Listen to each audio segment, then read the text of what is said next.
گھر کو عربی میں کیا کہتے ہیں؟ گھر کو عربی میں بیتن کہتے ہیں۔ کمرے کو عربی میں کیا کہتے ہیں؟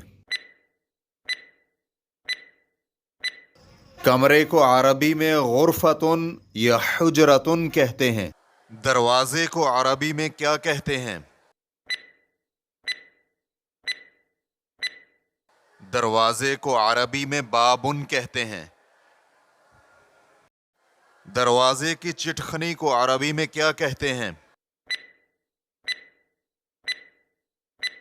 دروازے کی چٹخنی کو عربی میں مزلاجن کہتے ہیں۔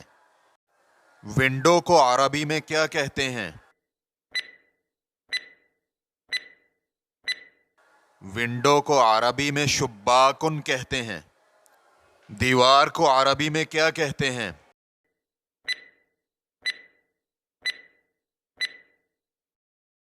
دیوار کو عربی میں جدارن کہتے ہیں۔